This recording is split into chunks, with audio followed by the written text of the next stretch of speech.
Well, today, one of our community members wrote me a question in one of my daily talks. And I said, well, I think I'm going to do that today on Sunday.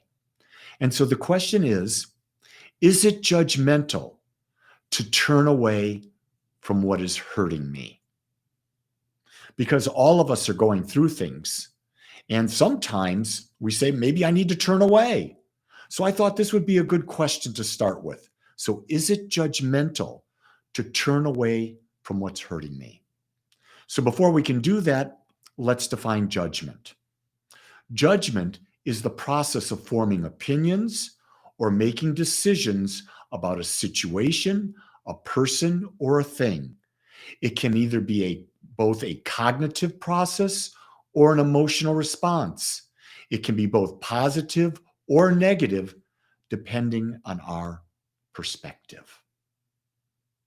So judging is looking at something and seeing how we believe it affects us. And it is a perception. There are positive aspects to judgment. First off, judgment helps us make informed decisions. And these informed decisions can ensure our safety and well-being. You may be walking down a dark street and you see a group of people and it doesn't look good. You cannot go down that street. That's a judgment. Judgment is not wrong. It can save your life. We do have the ability. And judgment is also a fundamental aspect of analytical thinking. And that helps us discern between right and what's wrong. And realize that right and wrong are really perspectives on how we see life unfolding. What could be right for me may be wrong for you. It depends on how you're looking at life and where you want to go with life. So for me, I like discernment more than I like the word judgment. Because discernment means I'm looking at the situation, I'm analyzing the situation, I'm seeing how that situation might work for me from the standpoint, is it supporting my higher evolution? Is it supporting me becoming more aware? Is it supporting me being a greater teacher? Is it supporting me having greater interpersonal connections? It can point me in that direction. The difference between discernment and judgment is the emotion we attach to it. See, discernment, you don't attach emotion. You're just analyzing. You are the observer looking what the observation is and seeing how that moves in your life. That's a big difference. What are the negative aspects of judgment? Well, judgments are often influenced by our biases and stereotypes, which leads to unfair treatment. Let's be honest. We've got biases. Our mom and dad gave us biases. Society has given us biases. Corporations have given us biases. Schools have given us biases. Religions give us biases. Our partner gives us biases. Our children, our friends. We have biases because we have not been diligent in questioning everything that we've allowed into our mental atmosphere. Especially when we're from 0 to 7. We're simply allowing whatever comes in to be the truth, because at that age, we don't have the power to discern. So we blindly accept that it's true, and then that becomes our biases. It's not true, it's a bias.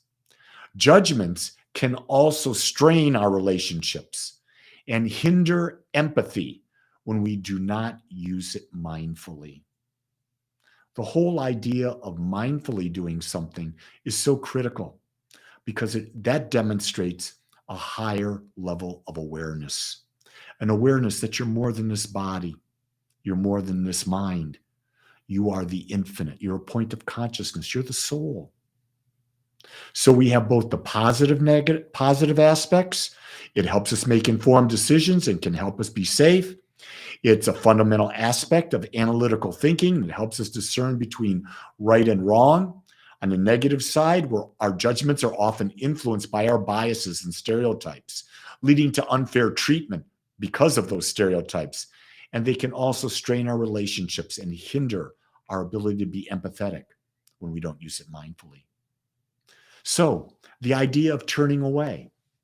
What are the benefits of turning away from a situation, moving away from a person, something of that nature? Well, turning away can be an act of self care, which preserves your mental and emotional well being. At times in our life, there are people that are toxic to us, and we are not aware enough or equipped enough to deal with them. At those times, it may be the perfect time to turn away. I know that happened for my wife. When we got married, it was a very tumultuous time because my wife's parents did not want us to get married. And they went along, and then a week, 2 weeks before the marriage, something happened between my wife and Gina when my mother-in-law was at work. We moved Jean out.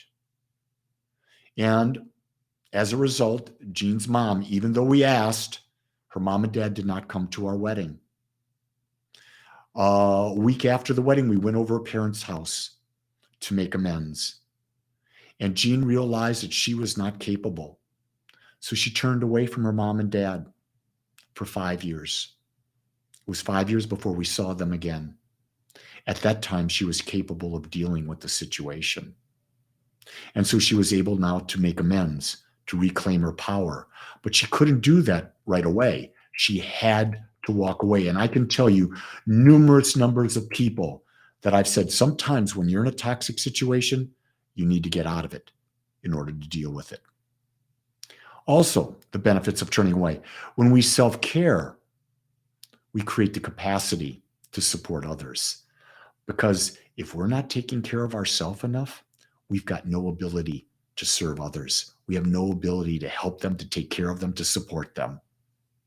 Also, when we turn away, it is the opportunity for us so that we can establish boundaries. And boundaries are a way of self-preservation. Boundaries for me are about things that I agree to with people that allow me to feel safe and allow them to feel safe. And here's what I understand. When you feel safe, now you can have a meaningful relationship. But if you don't feel safe, it's not going to be a great relationship because you've got to feel safe. And if you're in a relationship now, whether it's a mom, a dad, whether it's a brother, a sister, whether it's a partner, whether it's work, and you don't feel safe, it may be time to turn away or to pull away. Also, the benefit of turning away is that you can learn to balance empathy and self-care. That's real important to understand. I hear a lot of times people saying, I'm an empath, and they say, and it's just killing me. Well, that's because they've not embraced the aspect of self-care. And self-care means not taking other people's problems to your heart because it does them no good and it does you no good. So when you've got that, and we're talking about bringing balance, how do we bring balance? Well, the first way we can bring balance is to recognize the signs of toxicity in our life. And you know what they are when you see them. You'll get a knot in your stomach. You'll worry. You'll get anxious. You'll get depressed. You'll be with them and it's not easy. It's difficult. It's real difficult. And you just can't even begin that you can succeed. You can also bring balance once you recognize toxicity to understand your abilities and your limits to deal with toxic situations and persons. Where are you with respect to that? How strong are you? Are you capable of dealing with it at this time? As we work with this and we become more mature in dealing with it and we use it, we definitely become and increase our ability to deal with toxicity. In fact, as we increase our ability, it's no longer toxic because we have the ability to look at it detoxified.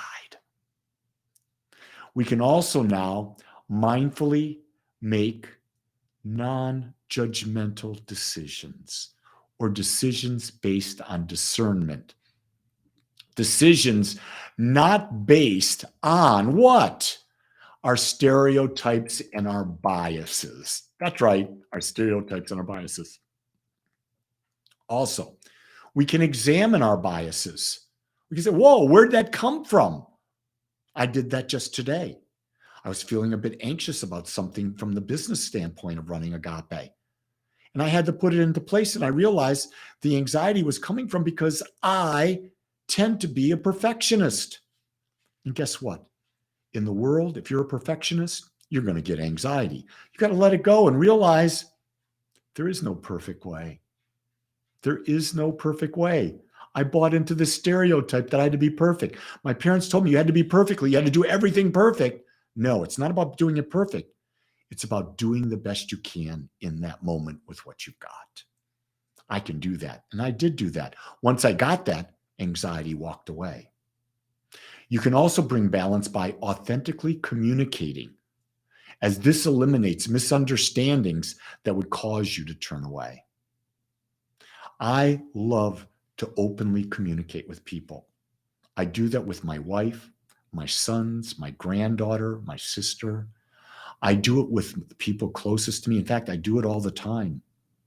If I feel a person's open, if I feel a person is not open, I don't communicate at all.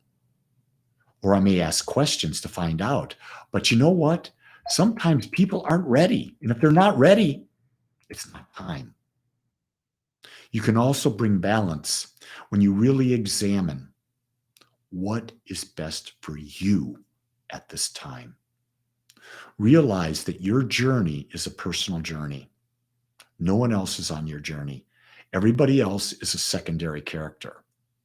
You are both the writer, the producer, the director, the cameraman, the main actor, and the supporting actors in your life journey. And if you don't take care of you, your whole movie falls apart. So, whether to walk away or not is about balancing self-care and being empathic. And when we can do that, we don't have to question whether we're walking away or not. We'll know whether it is the right decision for us or the wrong decision for us. And here's the key thing. If you feel it's just a little bit wrong, try it anyway. See what happens. You got nothing to lose, but you got everything to gain. Everything to gain. When we live mindfully, it becomes much easier to balance our self-care, our well-being, and our ability to support others on their journey of self-discovery while honoring our own journey.